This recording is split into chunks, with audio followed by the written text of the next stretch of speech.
ఇది కేవలం సమాచారంగా మాత్రమే భావించండి. వైద్య నిపుణులను సంప్రదించండి. ఉపవాసం ఉంటే ఏం లేదు, సూర్యోదయానికి ముందు తింటారు లేదా సూర్యాస్తమయం తర్వాత తింటూ ఉంటారు. ఎవరు ఫాస్ట్ చేయొచ్చు, ఎవరు ఫాస్ట్ చేయకూడదు. ఒకవేళ ఫాస్ట్ చేస్తే డయాబెటీస్ ఉండేటువంటి వాళ్ళలో చాలా మందికి ఫుడ్ కొంచెం లిమిట్గా తీసుకోమంటారు. బట్ వాళ్ళు మళ్ళీ రేపు ఈవినింగ్ వరకు లేదా రేపు మార్నింగ్ వరకు అది సఫిషియెంట్గా ఉంటుందా కొంచెం? అంతేగాని విపరీతంగా తినేస్తే కనుక మనం టైప్ 2 డయాబెటీస్ విషయానికి వచ్చినట్లయితే తెలుసుకోవాల్సింది ఏంటంటే మేల్లో ఫీమేల్లో ఏమన్నా అంటే దీనికి సంబంధించి డయాబెటిక్ పేషెంట్స్కి డిఫరెన్షియేట్ ఇక్కడ మెన్ ఉమెన్ అని ఏం పెద్ద ప్రెగ్నెన్సీ లాక్టేటింగ్ స్టేట్స్లో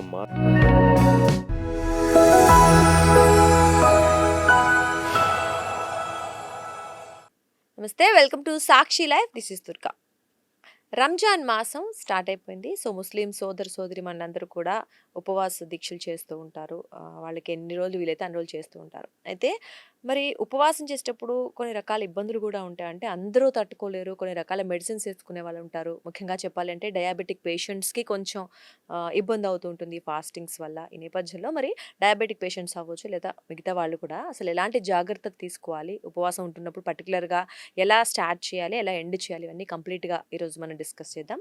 సో ప్రస్తుతం మనతో పాటు ఉన్నారు డాక్టర్ ఈ రవిశంకర్ ఇరుకులపాటి గారు, consultant endocrinologist at Apollo hospitals, Jubilee hills. వారితో మాట్లాడదాం. నమస్తే అండి. నమస్తే అండి. సో రీసెంట్గా రంజాన్ మాసం స్టార్ట్ అయిపోయింది. సో ముస్లిం సోదరి వాళ్ళందరూ ఉపవాస దీక్ష చేస్తుంటారు. నేపథ్యంలో జనరల్గా ఉపవాసం అంటే ఏం లేదు, సూర్యోదయానికి ముందు తింటారు లేదా సూర్యాస్తమయం తర్వాత తింటూ ఉంటారు. అయితే ఇన్ని రోజులు అలవాటైన మనకి విధానం వేరు.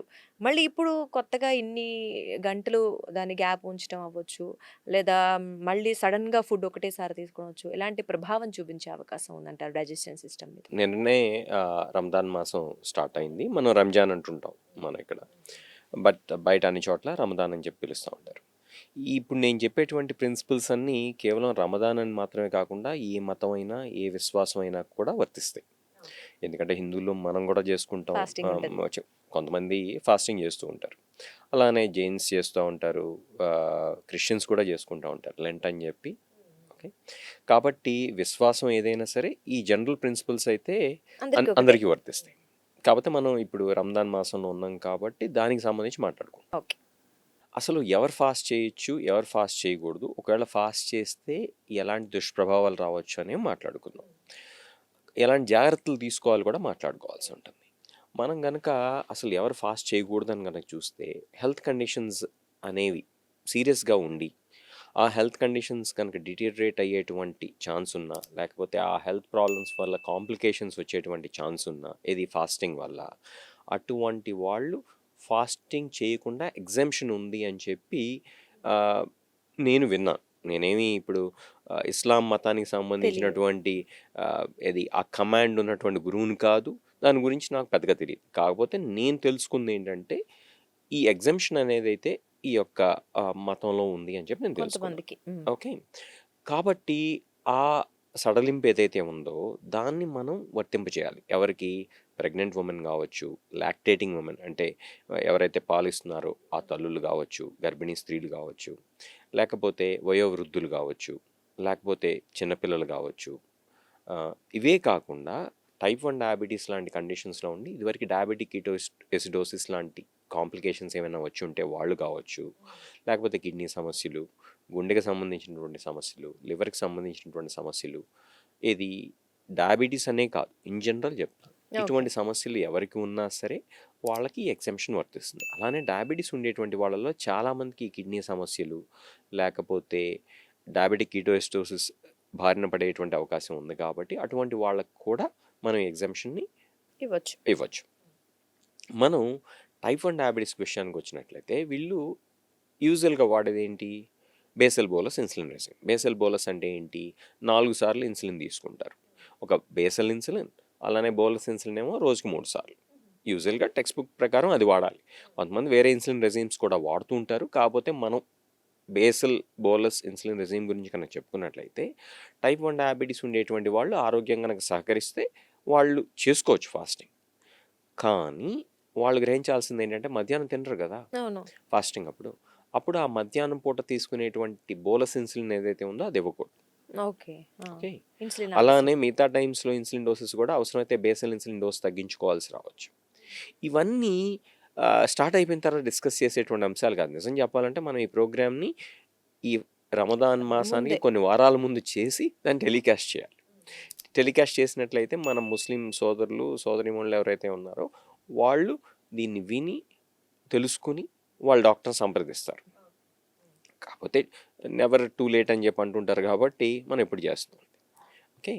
సో ఇలా టైప్ 1 డయాబెటీస్ విషయానికి వచ్చినట్లయితే ఈ జాగ్రత్తలు తీసుకోవాలి. అలానే ఫాస్టింగ్, ఫీస్టింగ్ రెండూ మంచిది కాదు యాక్చువల్‌గా. ఫాస్టింగ్ ఇంకా రిలీజియస్ పర్పసెస్ కోసం చేస్తున్నాం కాబట్టి ఫీస్టింగ్ మాత్రం చేయకూడదు. ఎందుకు ఫీస్టింగ్ చేయకూడదు? ఈ ఈవినింగ్ బ్రేక్ చేసినప్పుడు ఫాస్ట్ చాలామంది ఏం చేస్తారు, తినాల్సిన దానికన్నా కూడా మితిమీరి తినేస్తారు. అవసరానికి మించి. బిర్యానీస్, ఫ్రూట్స్, ఫ్రూట్ జ్యూసెస్, అలానే డేట్స్ బాగా స్వీట్గా ఉండేటివి, ఖర్జూర పళ్ళు అని చెప్పి చెప్తుంటారు కదా, ఇవి తీసేసుకుంటుంటారు. దానివల్ల బ్లడ్ షుగర్ లెవెల్స్ పైకి అవుతాయి. అంతేకాకుండా అందులో ఫ్యాట్ కాంటెంట్ కనుక ఎక్కువగా ఉంటే గుండెకి మంచిది కాదు. అంతే కదా, అవును. కొలెస్ట్రాల్కి మంచిది కాదు, వెయిట్కి మంచిది కాదు. చాలామంది ఏమనుకుంటారంటే ఈ రంజాన్ మాసం తర్వాత బరువు తగ్గుతారు అనుకుంటారు. అలా తగ్గేవాళ్ళు కొంతమంది ఉంటారు, బరువు పెరిగేటువంటి పెరిగే వాళ్ళు వాళ్ళు కూడా కూడా కొంతమంది ఉంటారు. ఉంటారు. ఎందుకు? ఆ 12 గంటలు తినలేదు కదా అని చెప్పి దాని తర్వాత విపరీతంగా తినేస్తారు కొంతమంది. ఇది చాలా ముఖ్యమైనటువంటి గమనిక. కాబట్టి ఫాస్టింగ్ చేస్తున్నారు కాబట్టి ఆ బ్రేక్ చేసేటువంటి సమయంలో ఏంటంటే సింపుల్ హెల్తీ డైట్ మాత్రమే తీసుకోవాల్సి ఉంటుంది తప్పితే బాగా ఎక్కువగా తినేసి కొత్త సమస్యలు తెచ్చుకోకూడదు. దానివల్ల వెయిట్, కొలెస్ట్రాల్ ఇట్లాంటి సమస్యలతో పాటు బ్లడ్ షుగర్స్ కూడా బాగా స్పైక్ అయ్యేటువంటి అవకాశం ఉంటుంది. అంతే కదా, ఎక్కువ అంతే, తినేస్తే డెఫినెట్లీ. సహజంగా బ్లడ్ షుగర్ లెవెల్స్ పెరిగిపోతాయి. సో ఈ విషయాన్ని కూడా తెలుసుకోవాలి. అయితే ఇక్కడ ఇంకొకటండి. ఇప్పుడు ఫుడ్ కొంచెం లిమిట్‌గా తీసుకోమంటారు. మరి వాళ్ళు మళ్ళీ రేపు ఈవినింగ్ వరకో లేదా రేపు మార్నింగ్ వరకో అది సఫిషియెంట్‌గా ఉంటుందా కొంచెం?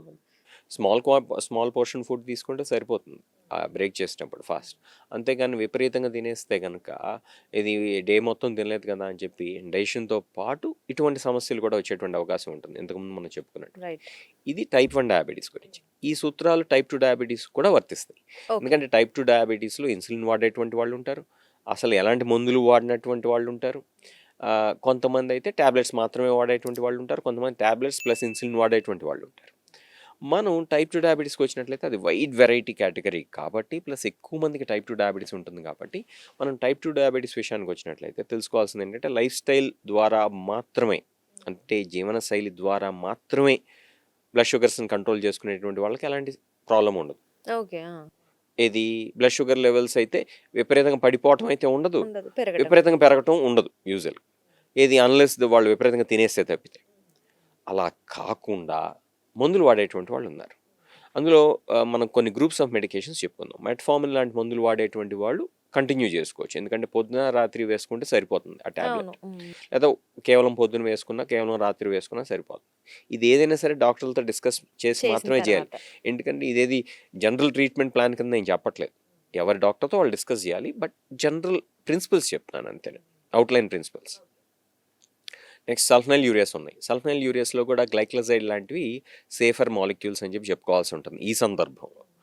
దాన్ని కూడా మనం ఎప్పుడు తింటామో దాని ముందే వేసుకుంటే, పొద్దున రాత్రి వేసుకుంటే సరిపోతుంది, ఇది ఫాస్టింగ్ టైంలో వేసుకోకుండా. అంత మాత్రాన దాని ఎఫెక్ట్ పూర్తిగా ఉండదు, లో షుగర్ అవ్వదు అనేటువంటి గ్యారంటీ ఏం లేదు. కాబట్టి డాక్టర్ని సంప్రదించి అవసరమైతే కంటిన్యూస్ గ్లూకోజ్ మానిటరింగ్ సిస్టమ్ లాంటివి వాడుకుంటూ, గ్లూకోమీటర్ చెక్స్ చేసుకుంటూ మనం ఈ ఫాస్టింగ్ని సేఫ్గా ముగించడం అనేది చేయొచ్చు. Right. Next third group of molecules వచ్చేది D4 ఇన్హిబిటర్స్. D4 ఇన్హిబిటర్స్ అనేవి చాలా రీజనబుల్లీ సేఫ్ మాలిక్యూల్స్ కింద చెప్పుకోవాల్సి ఉంటుంది ఫాస్టింగ్ పీరియడ్స్లో.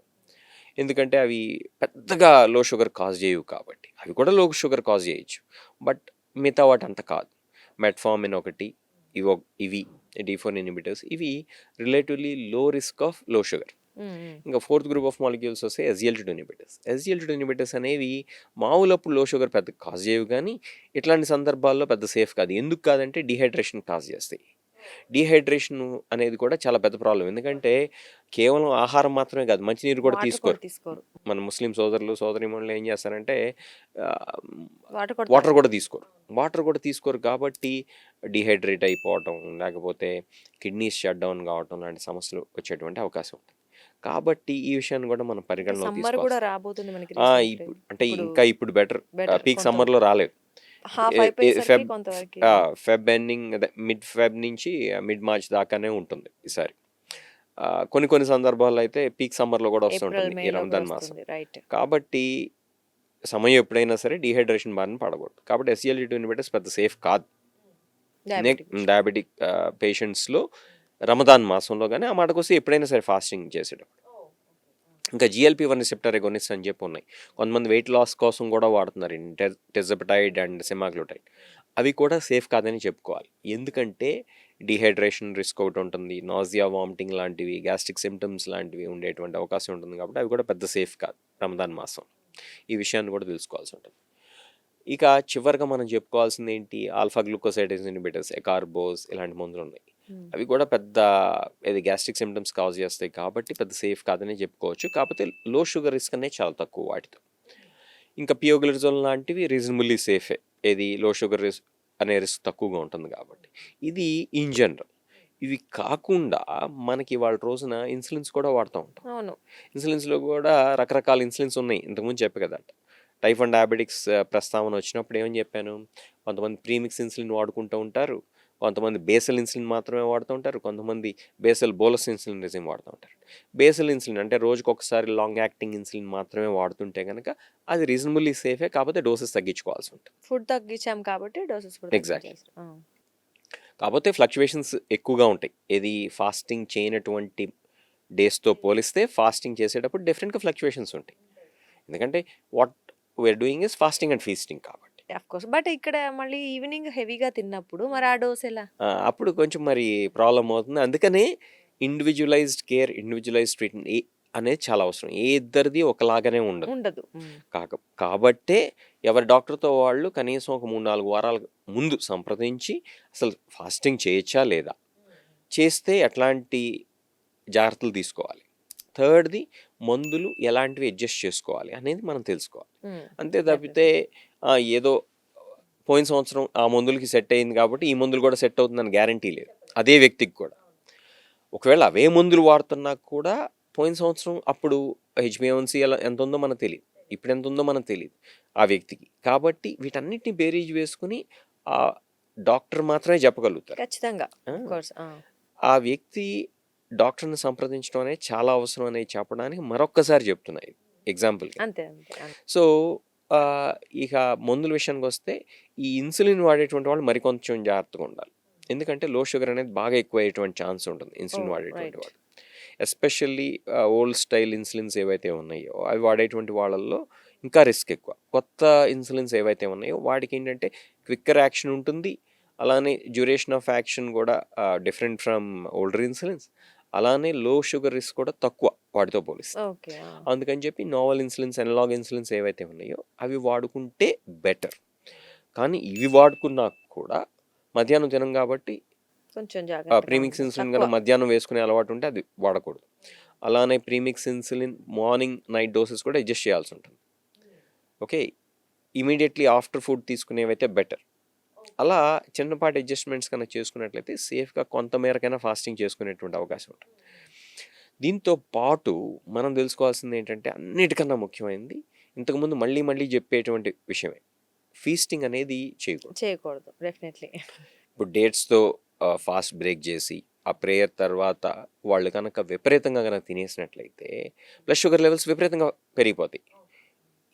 ఇది ముస్లిమ్స్ కావచ్చు, హిందూస్ కావచ్చు, సిక్స్ కావచ్చు, జైన్స్ కావచ్చు, ఎవరికైనా సరే. కాబట్టి ఫండమెంటల్ ప్రిన్సిపల్స్ అయితే పాటించాల్సి ఉంటుంది. రిలీజియన్ ఏదైనా సరే ఫాస్టింగ్, ఫీస్టింగ్ రెండు అనేది చేయకూడదు. ఫాస్టింగ్ చేసినట్లయితే సేఫ్టీ ప్రికాషన్స్ పాటించి మాత్రమే చేయాల్సి ఉంటుంది. ఫీస్టింగ్ అయితే చేయకూడదు. తర్వాత అంటే సాత్వికంగా ఉండే ఆహారం, కొంచెం లైట్ ఫుడ్. సింపుల్, కరెక్ట్గా చెప్పారు. లైట్ ఫుడ్ అనేది అయితే ఏది వాడుక భాషలో అంటారో అటువంటి లైట్ ఫుడ్ను మాత్రమే, అది కూడా గ్లైసిమిక్ ఇండెక్స్ ఎంత అంటే బ్లడ్ షుగర్ లెవెల్స్ పెంచేటువంటి గుణం ఉందా లేదా ఈ ఫుడ్ అనేది తెలుసుకుని చేయాలి. కొంతమంది ఏం చేస్తారు, ఫీస్ట్ టైంలో బాగా ఫ్రూట్స్ విపరీతంగా తినేస్తారు. ఫ్రూట్స్ మంచిదే శరీరానికి, తినాలి. కానీ విపరీతంగా తిన్నాం అనుకోండి బ్లడ్ షుగర్ లెవెల్స్ విపరీతంగా పెరిగిపోతాయి. అలానే జ్యూసెస్ తీసుకున్నాం అనుకోండి బ్లడ్ షుగర్ లెవెల్స్ విపరీతంగా పెరిగిపోతాయి. కాబట్టి ఇట్లాంటి జాగ్రత్తలు కనుక బేసిక్గా కనుక పాటించినట్లయితే మనం రంజాన్ని ఇది సేఫ్గా హెల్తీగా అబ్జర్వ్ ఉండొచ్చు. చేయొచ్చు, అట్లనే ఫాస్టింగ్ కూడా చేయొచ్చు. దీనికైనా ఒకటే ప్రిన్సిపల్, ఎడ్యుకేషన్, అవేర్నెస్ అండ్ దాన్ని ప్రాక్టీస్ చేయడం. అంతే. ఈ ఈ ఈ 3 ప్రిన్సిపల్స్ ఏవైతే ఉన్నాయో బేసిక్ కామన్ సెన్స్ పాయింట్స్, అవి పాటించాల్సినటువంటి అవసరం. ప్లానింగ్‌తో కొంచెం వెళ్ళిపోతే ఓకే. చిన్న ప్లాన్. అది డీహైడ్రేషన్ మాత్రం ఎట్టి పరిస్థితుల్లో అవాయిడ్ చేయాలి. ఎందుకంటే డీహైడ్రేషన్ బారిన కనుక పడితే టైప్ 1 డయాబెటిక్స్ అయినా కూడా డయాబెటిక్ కీటోసిస్లోకి వెళ్ళిపోయే ఛాన్స్ ఉంటుంది. హ్మ్. హ్మ్. ఓకే. టైప్ 2 డయాబెటిక్స్ అయినట్లయితే కనుక వాళ్ళు కూడా, ముఖ్యంగా పెద్ద వయసులో ఉండేటువంటి వాళ్ళు, హాంక్ లాంటి సమస్యలు బారిన పడేటువంటి అవకాశం ఉంటుంది. హాంక్ అంటే ఏంటి? అది డీహైడ్రేషన్ వల్ల బ్లడ్ షుగర్ లెవెల్స్ విపరీతంగా పెరిగిపోయేటువంటి ఒక పరిస్థితి. దానివల్ల కిడ్నీస్ కూడా డ్యామేజ్ అయ్యేటువంటి పరిస్థితి ఉంటుంది. అవకాశం ఉంటుంది. అక్యూట్ కిడ్నీ ఫెయిల్యూర్ అని చెప్పి చెప్తూ ఉంటాం, ఏకేఐ, అక్యూట్ కిడ్నీ ఇంజరీ. అట్లాంటివి రాకూడదు అని అంటే కనుక ఏంటి, ఈ డీహైడ్రేషన్ అనేది రాకుండా చూసుకోవాలి. అడిక్వేట్గా వాటర్ తీసుకోవాలి. అంటే వాటర్ వాళ్ళు మార్నింగ్ నుంచి ఈవినింగ్ వరకు తాగరు కదండీ. అంటే తాగిన టైంలో మరేమైనా పర్టిక్యులర్‌లీ కొంచెం ఎక్కువ తీసుకోవాల్సి ఉంటుంది. ఆ టైంలో రోజుకి యూజువల్గా ఏంటంటే ఒక మనిషికి 2-3 లీటర్ల దాకా అవసరం ఉంటుంది. అంటే కిడ్నీ సమస్యలు ఉండేటువంటి వాళ్ళు కొంచెం తక్కువగా తీసుకోవాల్సినటువంటి అవకాశం రావచ్చు. అది రైట్. వాళ్ళ డాక్టర్లే చెప్పగలుగుతారు. మళ్ళీ ఇక్కడ మనం జనరలైజ్ చేసి అందరికీ చెప్పలేము కాబట్టి వాళ్ళ డాక్టర్లు ఎంత తాగొచ్చు అని చెప్తారో అంత తాగాల్సి ఉంటుంది. ఓకే, ఇది ఒకటి. అండ్ ఇంకొకటి ఏంటి అంటే సో అంటే ఏ ఏజ్ వాళ్ళకి పర్టిక్యులర్‌గా సేఫ్ అని చెప్పొచ్చు? అంటే డయాబెటిక్ పేషెంట్స్ ఉంటారు. డిఫరెంట్ టైప్స్ ఆఫ్ అవును, ఏజ్ గ్రూప్స్ ఉంటారు. అవును. ఎవరు చేయకూడదంటారు? ఎవరు చేయొచ్చు అంటారు ఏజ్‌లో? కిడ్స్కి అయితే సేఫ్ కాదు. ఎందుకంటే కిడ్స్లో వచ్చేటువంటి డయాబెటీస్ యూజువల్గా టైప్ 1 డయాబెటీస్ కాబట్టి. అలానే ఇంతకుముందు మనం చెప్పుకున్నాం, వయోవృద్ధులు ఎవరైతే ఉన్నారో, వయోవృద్ధులు కాకపోయినా సరే 40 ఏళ్ళు 50 ఏళ్ళు ఉన్నా సరే వాళ్ళకి గనక కోమార్బిడిటీస్ ఎక్కువగా ఉన్నాయనుకోండి, హార్ట్ ప్రాబ్లమ్స్, కిడ్నీ ప్రాబ్లమ్స్ ఇట్లాంటివి, వాళ్ళు చేయటం కూడా మంచిది కాదు. ఓకే. కాబట్టి ఇర్రెస్పెక్టివ్ ఆఫ్ ఏజ్ వాళ్ళకి ఎలాంటి హెల్త్ కండిషన్స్ ఉన్నాయి, ఆ హెల్త్ ప్రాబ్లమ్స్ ఏంటి, ఆ హెల్త్ ప్రాబ్లమ్స్ని మనం ఈ ఈ పరిస్థితుల్లో పరిగణలోకి తీసుకోవాల్సి ఉంటుంది తప్పితే కేవలం ఏజ్ ఒక్కటే ప్రాతిపదిక కాదు. సో ఏజ్ ఒక కొలబద్ద, కాదనంటలేదు. బట్ దాంతో పాటు నేనేముంది 30 ఏళ్లే కదా అని చెప్పి ఆ వ్యక్తి 4 సార్లు ఇన్సులిన్ తీసుకునేటువంటి పరిస్థితుల్లో, బ్లడ్ షుగర్ లెవెల్స్ బాగా ఫ్లక్చువేషన్స్ ఉండేటువంటి పరిస్థితుల్లో, అట్లానే ఒక గర్భిణీ స్త్రీ కానీ లేకపోతే ఒక లాక్టేటింగ్ మదర్ కానీ, ఇది ఇన్సులిన్ వాడేటువంటి వ్యక్తి ఫాస్టింగ్ చేసినట్లయితే మంచి కన్నా చెడు ఎక్కువ జరుగుతుంది. అవును. ఖచ్చితంగా. కాబట్టి ఏజ్తో పాటు మనం కోమార్బిడిటీస్ని కూడా పరిగణలోకి తీసుకోవాల్సి ఉంటుంది. ఓకే. అండ్ ఇక్కడ ఇంకోటేంటంటే ఇప్పుడు కొన్ని ఇయర్స్ అవుతది. కొంతమందికి 5 ఇయర్స్ అవుతది షుగర్ వచ్చి అంటే అవును, డయాబెటిక్. అవును. లేదా కొంతమందికి 10 ఏళ్ళు అవ్వచ్చు, 20 అవ్వచ్చు. మరి అంటే ఏజ్ అంటే వాళ్ళు వచ్చిన ఏజ్‌ని బట్టి కాకుండా వాళ్ళకి ఇన్ని ఇయర్స్ అయింది డయాబెటిక్ వచ్చి అంటే దాన్ని బట్టి ఏమన్నా డిఫరెన్షియేట్ ఉంటుందా? దానివల్ల డిఫరెన్షియేట్ అంటే మనం ఎలా చెప్పుకోవాల్సి ఉంటుందంటే, కొత్తగా వచ్చినా సరే కొంతమంది కంట్రోల్‌లో ఉండదు. ఓహ్! రైట్. ఓకే, కొత్తగా వచ్చేసి ఉండొచ్చు, ఈ మధ్య డయాగ్నోజ్ అయ్యి వాళ్ళకి అసలు ఎలా మేనేజ్ చేసుకోవాలో ప్రిన్సిపల్స్ తెలియవు తెలీదు. అనుకోండి. అటువంటి సందర్భాల్లో ఫాస్టింగ్ చేయకపోవడమే మంచిది.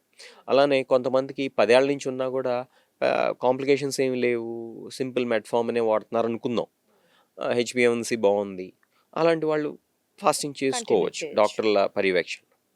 కాబట్టి మనం అన్ని వేరియబుల్స్, అన్ని ఫ్యాక్టర్స్ని పరిగణలోకి తీసుకుని మాత్రమే చెప్పగలుగుతాం. కొత్తగా వచ్చింది కదా, ఈ మధ్య కదా డయాబెటీస్ కాబట్టి పెద్ద కాంప్లికేషన్స్ ఉండవు అని చెప్పి అనుకోవడానికి లేదు. ఎందుకంటే టైప్ 2 డయాబెటీస్ విషయానికి వచ్చినట్లయితే కొన్ని సందర్భాల్లో ఇది 5-6 ఏళ్ళు శరీరంలో ఉండి ఇప్పుడే బయటపడతాం కూడా చూస్తూ ఉంటాం. ప్లస్ హెచ్బిఎవన్సీ అనేది 13%, 14% ఉండి డయాగ్నోస్ అయితే వాళ్ళ యొక్క బ్లడ్ షుగర్ లెవెల్స్ 300, 400, 500 ఉన్నాయనుకోండి, రంజాన్ మాసం వచ్చింది కదా, రమదాన్ స్టార్ట్ అవుతుంది కదా అని చెప్పి వాళ్ళు ఫాస్టింగ్ చేయడానికి సేఫ్ అని చెప్పి చెప్పేటువంటి పరిస్థితి ఉండదు. కాబట్టి డ్యూరేషన్ ఆఫ్ డయాబెటీస్ బట్టి మాత్రమే మనం చెప్పొచ్చు. చెప్పలేం. అంతే. చెప్పలేం. డ్యూరేషన్ డ్యూరేషన్ ఆఫ్ బట్టి డయాబెటీస్ బట్టి చెప్పలేము. మాత్రమే వాళ్ళ చెప్పలేము. ప్రస్తుత కండిషన్. వాళ్ళ యొక్క కండిషన్ ఎలా ఉంది దాన్ని బట్టి మాత్రమే చెప్పగలుగుతాం. ఓకే. సో, ఇంకొకటి ఇక్కడ మళ్ళీ మేల్‌లో, ఫీమేల్‌లో ఏమన్నా అంటే దీనికి సంబంధించి డయాబెటిక్ పేషెంట్స్‌కి డిఫరెన్షియేట్ ఇక్కడ మెన్, ఉమెన్ అని ఏం పెద్ద డిఫరెన్షియేషన్ ఉండదు. ఎక్సెప్ట్ దట్ వీళ్ళు ప్రెగ్నెంటా, లాక్టేటింగ్ అనేటువంటి విషయంలో మాత్రమే మనం డిఫరెన్షియేట్ చేయగలుగుతాం.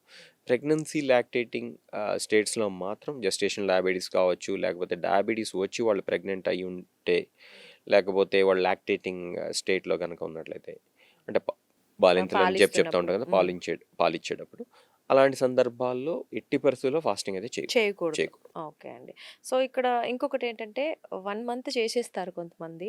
ఆఫ్టర్ దట్ మళ్ళీ షుగర్ మళ్ళీ ఫ్లక్చుయేషన్స్ కరెక్ట్‌గా గురవుతూ అడిగారు. ఉంటారు. ఎగ్జాక్ట్‌లీ. ఇప్పుడు ఈ 1 మంత్‌లో వాడినటువంటి ఫార్ములా ఏదైతే ఉందో, ఏది మెడికేషన్స్ కావచ్చు, లేకపోతే ఇన్సులిన్ కావచ్చు, ఆ డోసెస్ ఎప్పుడు ఎంత ఎలా అడ్జస్ట్ చేసుకోవాలి, ఇవన్నీ మళ్ళీ అయిపోయిన వెంటనే మళ్ళీ మనం పాటించడానికి ఉండదు.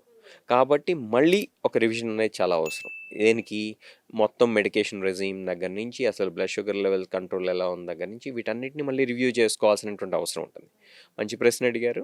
కాబట్టి కేవలం రమదాన్ అప్పుడు వాడినటువంటి మందులు మనకు సెట్ అయినాయి కదా, రమదాన్ అప్పుడు మనం వాడినటువంటి ఇన్సులిన్ డోసెస్ మనకు సెట్ అయినాయి కదా అని చెప్పి తర్వాత ఇవే వాడుకుంటా ఉంటే కుదరదు.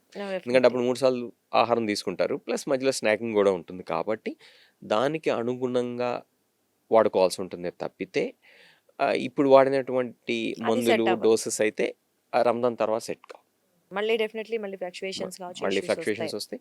మళ్ళీ డాక్టర్ని సంప్రదించి దానికి అనుగుణంగా డోసెస్ అడ్జస్ట్ చేసుకుంటాము, లేకపోతే అవసరమైతే కంప్లీట్ ఇన్సులిన్ రెజీమ్ మారవటం, లేకపోతే వాడేటువంటి టాబ్లెట్స్ మారవటం చేసుకోవాల్సినటువంటి అవసరం ఉంటుంది. ఇక్కడ మళ్ళీ ఈ 1 మంత్లో కూడా మధ్య మధ్యలో ఏమన్నా పర్టికులర్ చెకప్ టెస్ట్లు ఏమైనా మేము చేయించుకుంటే మేము మంచిది. చెప్పొచ్చేది ఏంటంటే, డాక్టర్ గారు ఓకే మీరు చేసుకోవచ్చు అన్నారు కదా, అంతా సవ్యంగా అవుతుంది కదా అని చెప్పి అశ్రద్ధ పాటించడానికి లేదు. ఉదాహరణకి ఒక వ్యక్తికి లో షుగర్ అయిపోయింది అనుకుందాం. ఎట్టి పరిస్థితుల్లో వాళ్ళు ఏమాత్రం ఈ విషయాన్ని అశ్రద్ధ చేయడానికి లేదు. చేయకూడదు. వాళ్ళు ఇమీడియట్గా ఫాస్ట్ని బ్రేక్ చేయాలి. ఇమీడియట్గా షుగర్ వాటరో లేకపోతే హనీనో తీసుకోవాల్సినటువంటి అవసరం ఎంతైనా ఉంది. ఖచ్చితంగా. అలా చేయనట్లయితే కనుక బ్రెయిన్ స్ట్రోక్ రావడం కావచ్చు, ఫిట్స్ కావచ్చు, లేకపోతే ఇవి రాకపోయినా కూడా వాళ్ళకి హార్ట్కి సంబంధించినటువంటి ఎరిథ్మియాస్ రావడం కావచ్చు, కొన్నిసార్లు హార్ట్ అటాక్స్ కూడా రావడం అనేది జరుగుతూ ఉంటుంది బ్లడ్ షుగర్స్ పడిపోయినప్పుడు, ఏది ఈ ఫాస్టింగ్ పర్టికులర్ అప్పుడు. ఫాస్టింగ్ టైంలో. కాబట్టి ఎట్టి పరిస్థితుల్లో ఏది అశ్రద్ధ చేయడానికైతే లేనే లేదు. హైపోగ్లైసీమియా అయితే కనుక ఇమీడియట్గా ట్రీట్ చేయాల్సి ఉంటుంది. హైపోగ్లైసీమియా అనే కాదు, ఏ రకంగా హెల్త్ ఇల్నెస్ వచ్చినా కూడా, డిహైడ్రేషన్ వచ్చినా, లేకపోతే వాళ్ళకి ఇన్ జనరల్గా కూడా ఒక్కోసారి స్పెసిఫిక్గా తెలియదు మనకి, but we won't be feeling well. మనకి సరిగ్గా లేదనుకోండి, if you're not feeling good, it's better to break the fast. Something అంటే నీరసంగా ఉండి బాగా అలసటగా ఉందనుకోండి, డెఫినెట్గా ఫాస్ట్ బ్రేక్ చేయాల్సి ఉంటుంది. అంతేగాని అశ్రద్ధ చేయాల్సినటువంటి పరిస్థితి అయితే మనం తెచ్చుకోకూడదు. అండ్ ఇక్కడ కొంతమందికి షివరింగ్ అంటే బాడీలో షివరింగ్, షివరింగ్ చెమటలు రావడం. షివరింగ్ అండ్ చెమటలు పడతాం అంటే అది హైపోగ్లైసీమియాకి ఒక లక్షణం కావచ్చు. కాబట్టి అలాంటి సైన్స్ ఉన్నట్లయితే ఇమీడియట్గా చెక్ చేసుకుంటాం అనేది అవసరం. ఒకవేళ 70 కన్నా తక్కువగా ఉంటే కనుక ఇమీడియట్గా ట్రీట్ చేసుకోవాలి. అలానే ఒక్కొక్కసారి బ్లడ్ ప్రెషర్ కూడా డ్రాప్ అవ్వచ్చు డిహైడ్రేషన్ వల్ల. కాబట్టి అది కూడా చెక్ చేసుకోవాల్సినటువంటి అవసరం ఎంతైనా ఉంది. అంతేగాని అరే ఏముందిలే అంతా దేవుడే చూసుకుంటాడని చెప్పి దేవుడి మీద భారం పెడతాం కూడా తప్పు. ఖచ్చితంగా మనం చేయాల్సింది మనం చేయాల్సిందే. చేయాల్సింది. కాబట్టి ఈ చిన్నపాటి జాగ్రత్తలు కనుక మనం పాటిస్తే చాలామంది సేఫ్గా వాళ్ళు రమదాన్లో ఫాస్టింగ్ చేయొచ్చు. అలా కాకుండా గుడ్డిగా కనుక చేసినట్లయితే కనుక ఇది బ్లైండ్ ఫోల్డెడ్గా ఏముందిలే డాక్టర్ల మాట పక్కన పెట్టేసి చాలా చెడుకు దారి తీయచ్చు. ఆరోగ్యపరంగా చూసినట్లయితే కనుక అది చాలా డేంజర్ కూడా కావచ్చు. కాబట్టి ఈ బేసిక్ ప్రిన్సిపల్స్ ఏదైతే ఉన్నాయో, అంటే ఏంటి, మెడికేషన్ డోసెస్ అడ్జస్ట్ చేయటం, అసలు ఫండమెంటల్గా వీళ్ళు ఫాస్టింగ్ చేయొచ్చా లేదా అనేటువంటి విషయానికి డాక్టర్ యొక్క మెడికల్ కాన్సెంట్ తెచ్చుకోవటం.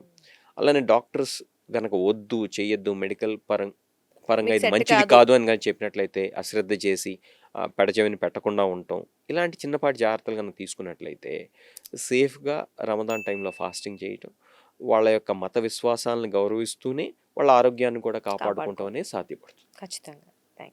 ఓకే అండి, నిజంగా అంటే థ్యాంక్ యూ సో మచ్. ఎందుకు అంటే చాలామందికి తెలిసినప్పటికీ కూడా అశ్రద్ధ చేస్తూ ఉంటారు. మీరు ఇన్ డీటెయిల్గా చెప్పారు కాబట్టి కొంతవరకు అలాగే వాళ్ళు పాటిస్తారు నిజంగా కోరుకుంటున్నాను. థ్యాంక్ యూ అండి. సో అదండి, అంటే మత విశ్వాసాలు చాలా గొప్పవి, అందరూ గౌరవిస్తారు. కానీ అటువంటి పరిస్థితుల్లో మీరు ఏదైనా ఉపవాసం చేయాలనుకున్నా, లేకపోతే ఇంకా ఏదైనా సంథింగ్ ఏమైనా ఉన్నప్పటికీ కూడా కాస్త మీ ఆరోగ్యం మీద కూడా శ్రద్ధ పెట్టడం, అలాగే మనకి తెలిసింది కదా మన ఆరోగ్యం గురించి అని కాకుండా కాస్త స్పెషలిస్ట్ అయినటువంటి డాక్టర్ దగ్గర కన్సల్ట్ అయ్యి దాని ప్రకారం డయాబెటిక్ పేషెంట్స్ ముఖ్యంగా డోసెస్ తీసుకోవడం అవ్వచ్చు, లేదా ఏమైనా సడన్గా మీకు ఇష్యూస్ వచ్చినా, అంటే ఇందాక డాక్టర్ గారు చెప్పినట్లు షివరింగ్ కావచ్చు, లేదా నీరసంగా అనిపించినా ఏదైనా ఉన్నప్పుడు అది చాలా తీవ్రమైన పరిస్థితులకు దారితీసే అవకాశం ఉంది. ప్రాణం మీదకి తెచ్చుకోకుండా అలాంటి పరిస్థితుల్లో జాగ్రత్తగా ఉండాలి. అండ్ ఆఫ్టర్ అంటే మీరు ఫాస్టింగ్ ముగించేటప్పుడైనా, లేదా స్టార్ట్ చేసేటప్పుడైనా, లేకపోతే మీరు కంప్లీట్గా 1 మంత్ చేసిన తర్వాత అయినా, చేసే రోజుల్లో అయినా ప్రతిసారి మానిటరింగ్ చేసుకుంటూ, మిమ్మల్ని మీరు అబ్జర్వ్ చేసుకుంటూ మీ కండిషన్ బట్టి మీరు డాక్టర్ని కన్సల్ట్ అయ్యి ఎప్పటికప్పుడు జాగ్రత్తలు తీసుకుంటూ చేసినట్లయితే రంజాన్ అనే కాదు ఏ ఉపవాసం అయినా సరే మీరు ఏ మతస్థులైనా ఏ ఉపవాసం చేస్తున్నా ఖచ్చితంగా ఖచ్చితంగా జాగ్రత్తలు తీసుకుంటూ మీ ఆరోగ్యాన్ని కాపాడుకుంటూ మీరు ఇవన్నీ కంటిన్యూ చేస్తే మాత్రం చాలా బాగుంటుంది. Stay safe, stay healthy. నమస్తే.